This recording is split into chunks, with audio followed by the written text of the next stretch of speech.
My next guest is a very, very talented writer and the author of novels Finding Mia and Soundbite, a rock and roll love story. Please welcome to the show the one and only Rachel Burke in the house. Rachel, what's going on, lady? Hey, Clark, how are you? I am super fantastic, and shouts out to the West Coast for now. How are you? Thank you.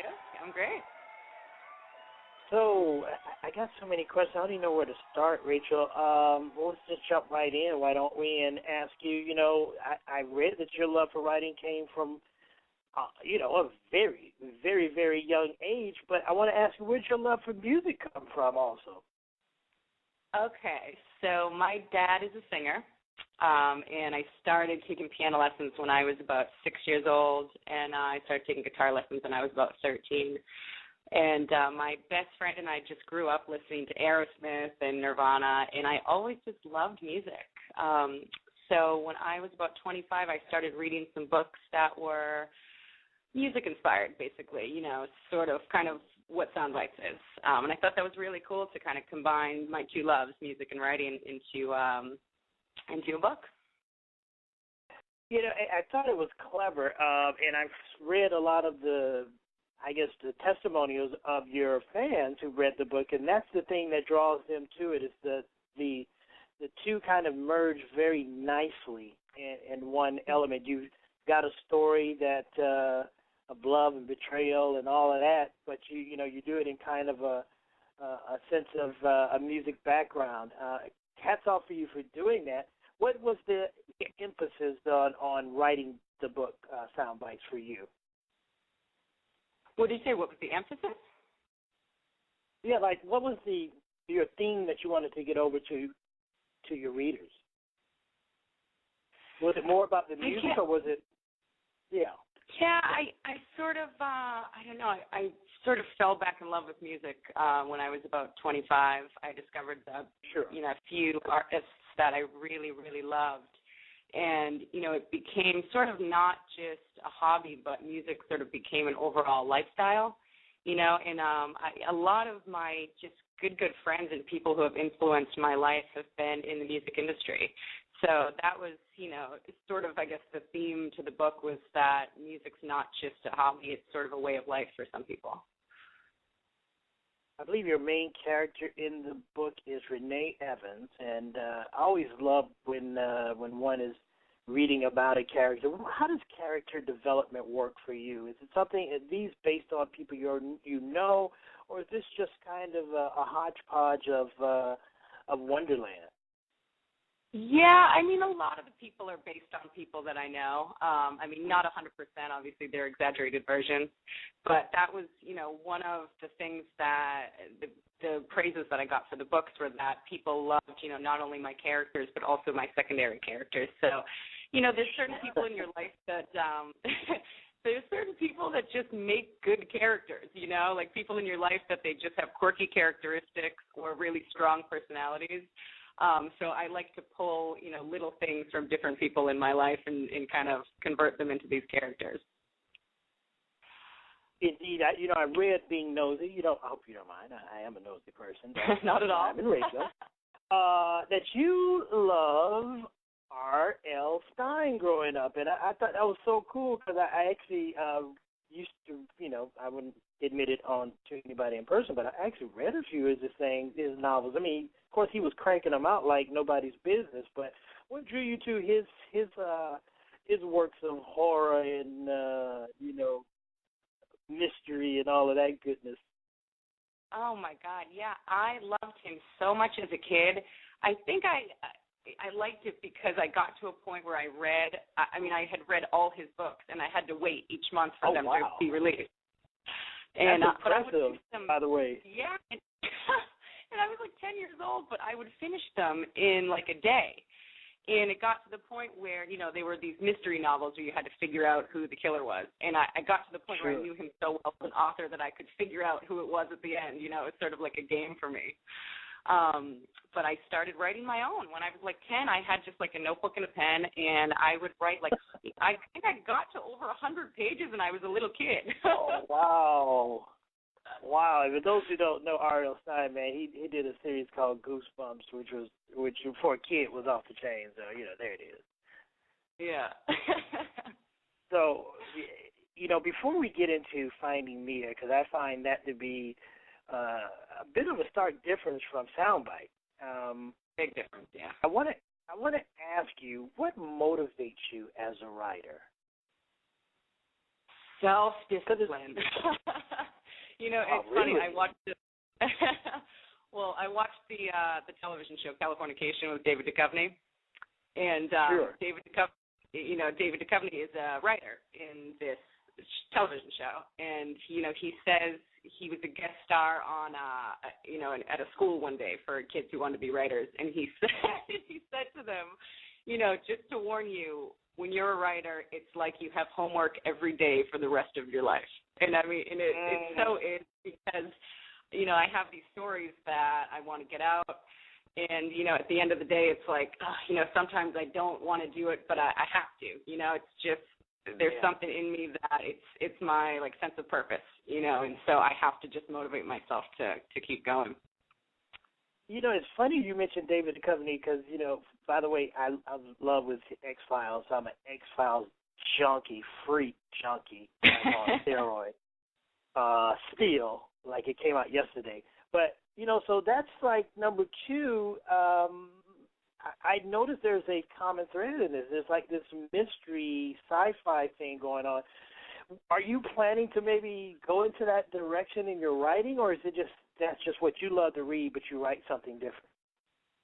Well, it's funny because when I was younger, I loved that. And now I don't read that genre anymore. Now I actually love I love books like Soundbites, that have that rock and roll or music element to them. MTV had a whole book line of, just kind of quirky, off-the-cuff books, and I loved them. But I also, in this, we'll talk about Finding Mia in a bit, but that's sort of where that came in, is I also like the serious books like Jodi Picoult. She has more of those family-oriented adult stories, and I like those as well. So now it's sort of changed, but that's my style as I got older. It changed a bit. Well, I want to dive into Finding Mia. The mother in this book deals with bipolar disorder, which, that's anybody who's known anyone, been around anybody, and whether that be in your family or outside, bipolar disorder is nothing to be played with. And I see the main character, Mia, truly lives this life of having to live with now as a new family and yada, yada, yada. I won't go in too far because I don't give everything away, but why bipolar disorder? Why did that sneak into this book? Is that something you're familiar with, you've been around, or is it just something you knew would give a very interesting twist to an already complicated story? Yeah, so I came up with the idea. I was reading a book by Jennifer Weiner that they actually made a movie with Cameron Diaz, so In Her Shoes. And in the book, these two sisters have a mom who committed suicide. And they don't talk about it in the story. And, it's just kind of this thing that they mention, and then they go on with their lives. And I remember thinking, I wish I knew more about that story and what happened with their mother, why she was depressed. And, I started thinking what would happen if their father hadn't been around, and I thought it would be a really, really good story. And at the same time, I was also, I read a book called White Oleander by Janet Fitch. And they made that a movie with Michelle Pfeiffer. A movie, yeah, I was going to say. I'm a movie buff, so I get those things. Yeah, there we go. Yeah, and it was the best book I had ever read. I mean, her writing style was incredible, just the way she writes, and I loved this mother-daughter relationship that they had in the story. In the story, the mother is also mentally ill, where she kills her boyfriend and goes to jail, but they have, this, sort of this unhealthy relationship, but it was fascinating to me. This girl loved her mother even though her mother was not right. So I don't know. I think between the combination of the two, I came up with this story, but I had to do a lot of research on bipolar disorder. I mean, I interviewed case managers for McLean Hospital in Massachusetts, and just kind of what happens when people, when they're, do the in-house treatments and when they do the family therapy, because I didn't know anything about it. So it sort of became, this interesting journey for me. But and I was playing with a different style of writing too, because I was reading White Oleander, and Soundbites is so different because it's more of it's a quick read. But I loved her writing style, and I wanted to just try kind of a different style and a different audience and a different story altogether. So that's how it came about. Well, shouts out to Michelle Pfeiffer, who was in the movie. I got to I very rarely do I get a chance to do a Michelle Pfeiffer shout out, so I thought it best. So there it is. She was fantastic in that movie. Yeah. I'm a huge Michelle Pfeiffer fan, even going back to Grease too. Yeah, I said it. Yeah, I thought when I saw the movie, like no one could have played that mother character better than her. She was fantastic. Yeah, a great movie, and what I'm always interested in. You saw the movie, and do you find that the movie was better than the book, or vice versa? Very seldom is it better. The book was so much better, wow. And but I don't know, there was something about the movie, like it wasn't a big hit, and I think they maybe could have done more with it. I just feel like something was missing, but I feel like the characters in it were great. I think, when I think of the characters in the book, because Robin Wright Penn was in it, Renee Zellweger, and, they fit these characters perfectly. I mean, whoever picked the cast for that did a great job. Hopefully it would have been the writer, but we know that's probably not true. But there it is. I understand that you have a project coming up that you're actually working on. Can you tell us a little bit about that, or is it still hush-hush? Yeah, no, I'm about halfway done. So I'm writing a sequel to Soundbites. So, it's funny because I feel like Finding Mia is so much more well-written as far as my writing style goes, but Soundbites is really the one that sells a lot. I mean, when I released it, it was like top 100. Go figure, right? Yeah, it's a catchy story. So, I couldn't believe it because I never wanted to go the indie publishing route, and then as Kindle became more popular, I said, all right, I'm gonna release it, and it was a top 100 in the Kindle store for like the majority of last year. It was amazing.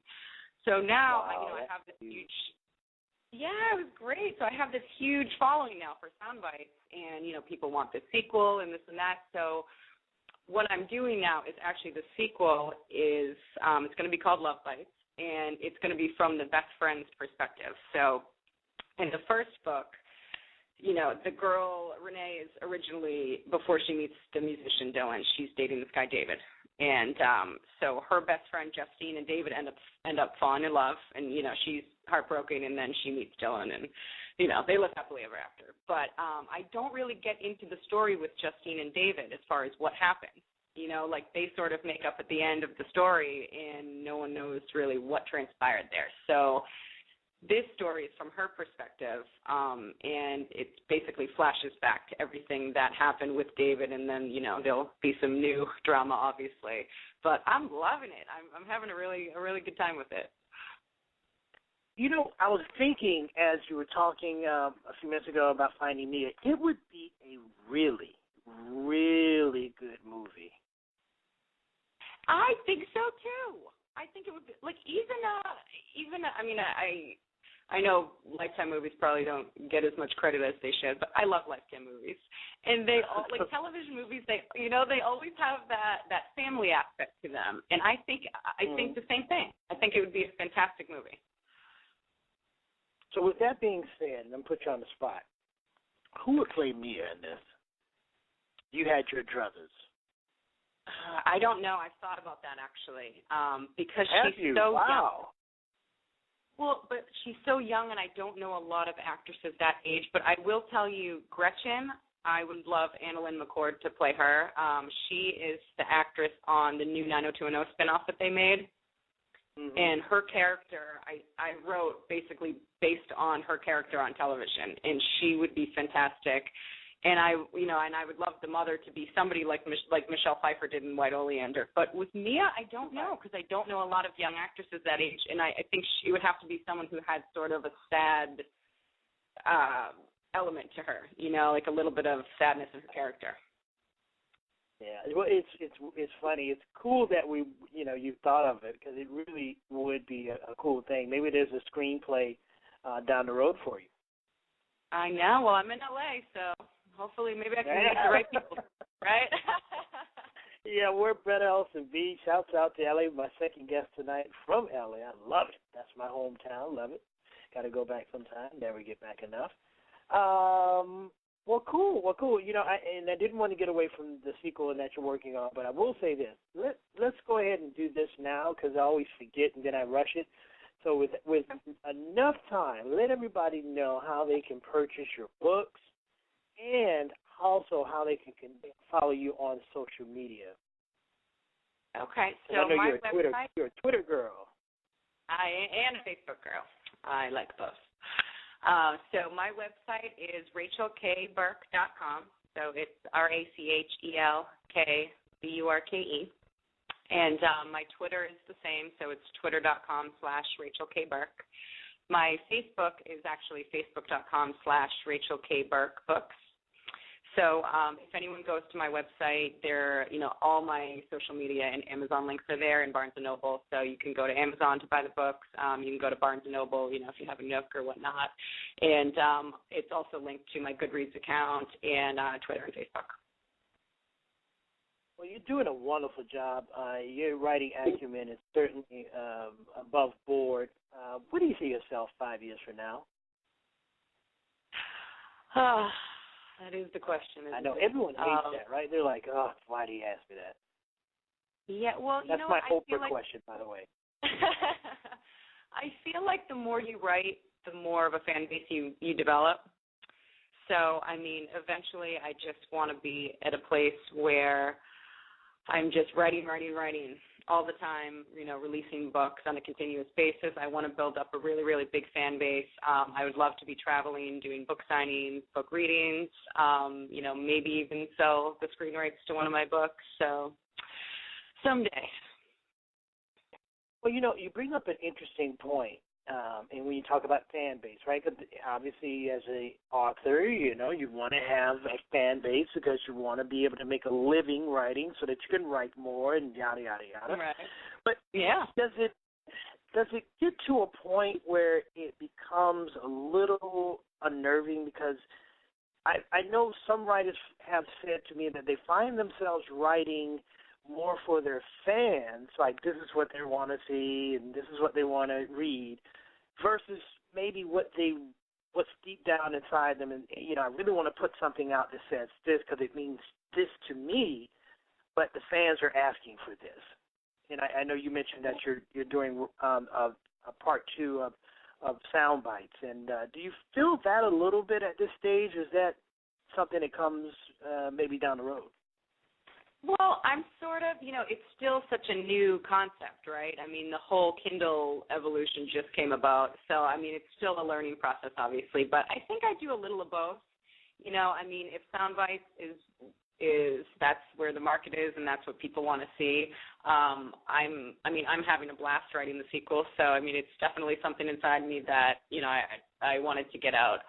But I also have, like with Finding Mia, that wasn't really – I kind of knew that wouldn't be as catchy of a story, but yet I wanted to do it for myself just to try out a different writing style.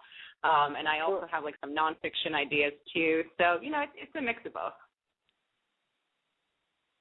Well, perfect. Well, keep up the great work. And anytime when you do have a release for Soundbites 2, I don't know if that's the name, but we're going to call it that today, please reach out to me. I would love to have you back on to chat about it and the transition into that book. Guys, this is Rachel Burke. You can catch her at www.rachelburke.com. See, it's very easy. Rachel K. Burke. I'm sorry, Rachel K. Burke. RACHELKBURKE.com. And we'll have that on our social media, pushing it as well. I just want to say, man, you rocked it. Thank you so much for being on our show. Thank you for having me. The pleasure's all mine. Come back anytime. All right. Thanks, Clark.